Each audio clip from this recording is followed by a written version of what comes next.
FPI di masa lalu. Dulu namanya Front Pembela Islam ya, sekarang menjadi Front Persaudaraan Islam. Nah, FPI ini pengen agar organisasi Al Zaitun ini dinyatakan terlarang gitu ya, agar tidak ada lagi yang menjadi korban begitu. Betul. Nah, yang menjadi concernnya Habib Rizik Syihab itu apa, Bang? Concernnya yang pertama adalah soal akidah. Yang kedua soal dugaan pelanggaran-pelanggaran hukum yang terjadi, tapi terkesan dibiarkan, dan ini berbahaya sekali.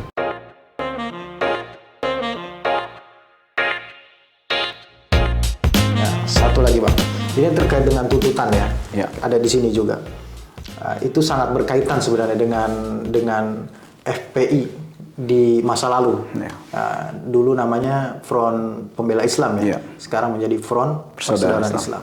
Nah, Front Pembela Islam itu kan pernah dihentikan kegiatannya, atau dalam tanda kutip dilarang, atau bahasa umum orang mengatakan dibubarkan begitu ya, Bang.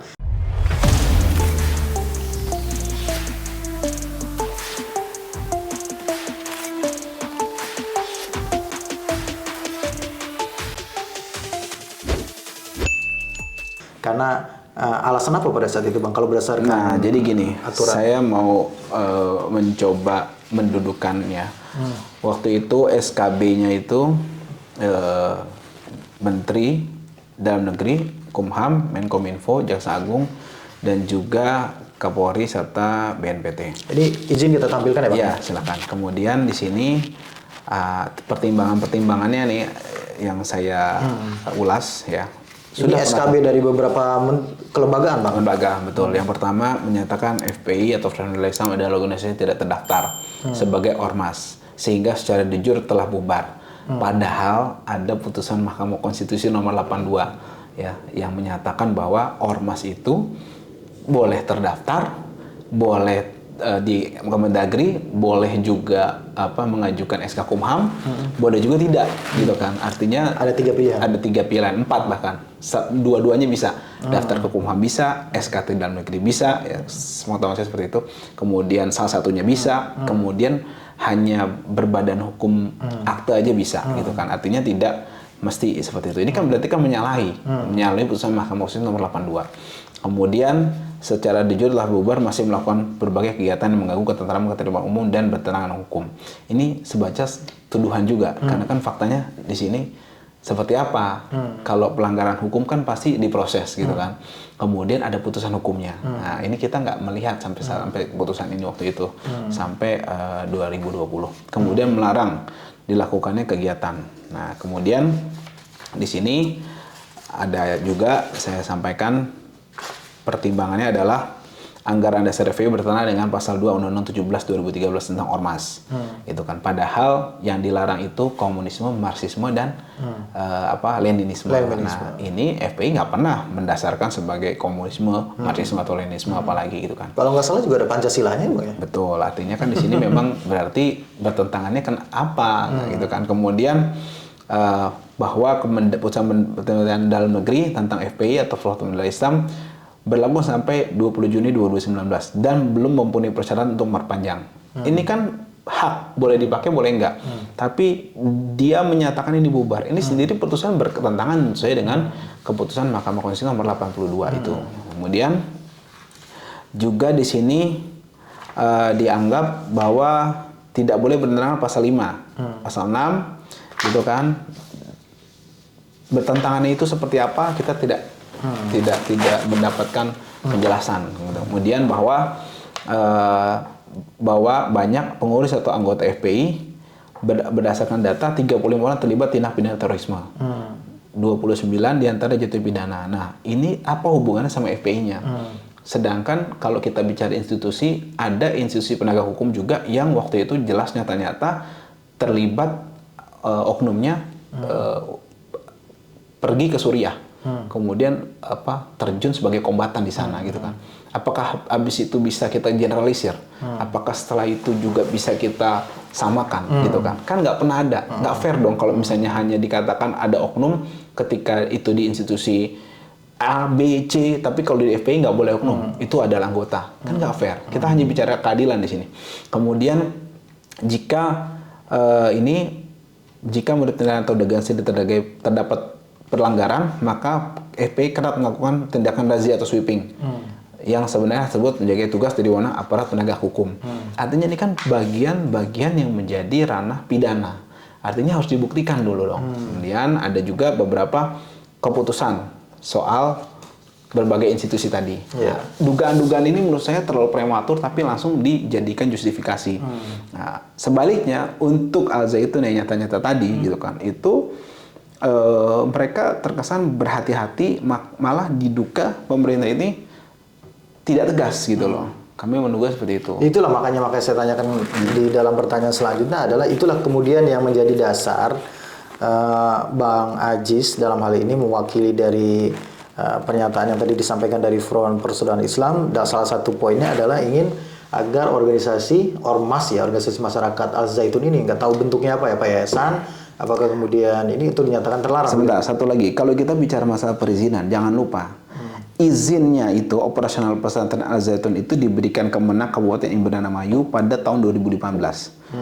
Padahal ada regulasi Undang-Undang 18 tahun 2019 tentang pesantren dan turunannya.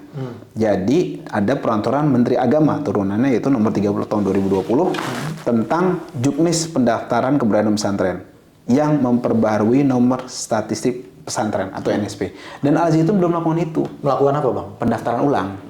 Gitu. Menurut Kementerian Agama tadi. Artinya secara administratif belum dia tanda kutip melanggar dong? Iya. Sebagian mengatakan begitu? Iya, tadi begitu. Menurut Kementerian Agama belum mendaftar ulang, tapi tidak pernah dinyatakan bubar. Tidak pernah dipermasalahkan. Tidak pernah dipermasalahkan dan pernah tidak dinyatakan bubar sebagaimana FPI yang tadi katanya tidak memperpanjang SKT.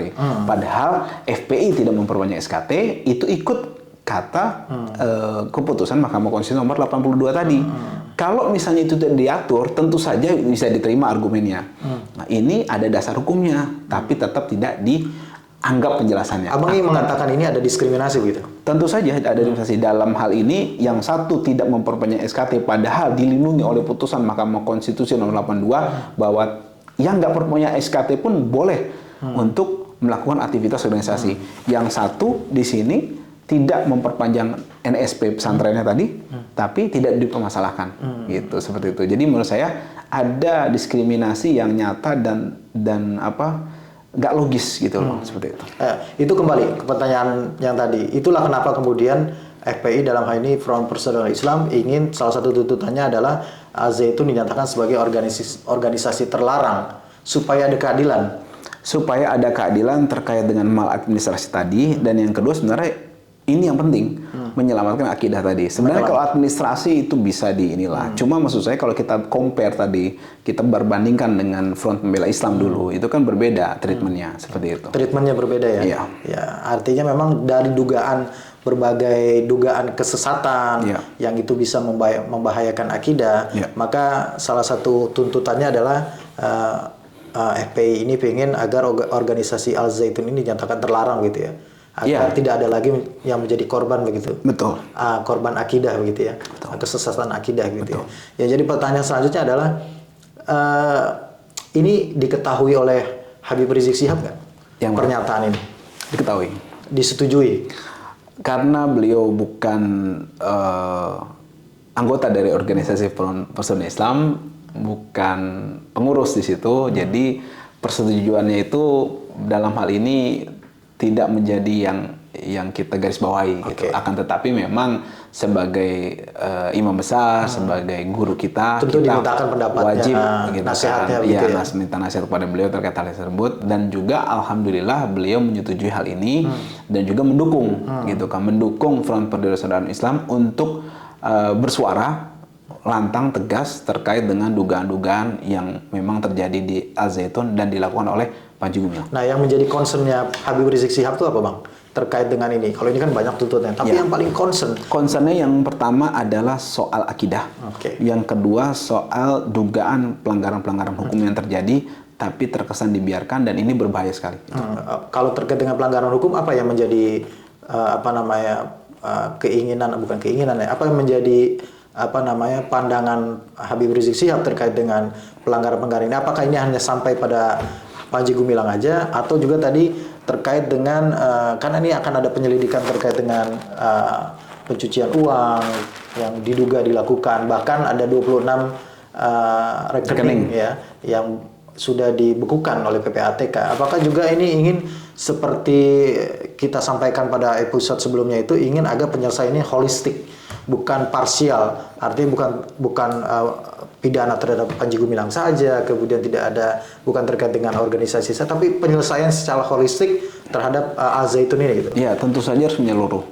Ya, kelemahan kita memang selama ini jika menyelesaikan permasalahan, seandainya itu tidak terkait dengan kepentingan tanda petik penguasa, itu terkesan parsial, gitu kan, terkesan parsial dan lambat, gitu kan, dan juga ada berbagai intrik di situ, kurang tegas, gitu kan. Tapi terkait dengan kepentingan penguasa, nah itu tegas, jelas, clear semuanya, dan semuanya ini serba cepat, gitu loh. Nah ini yang kita harapkan.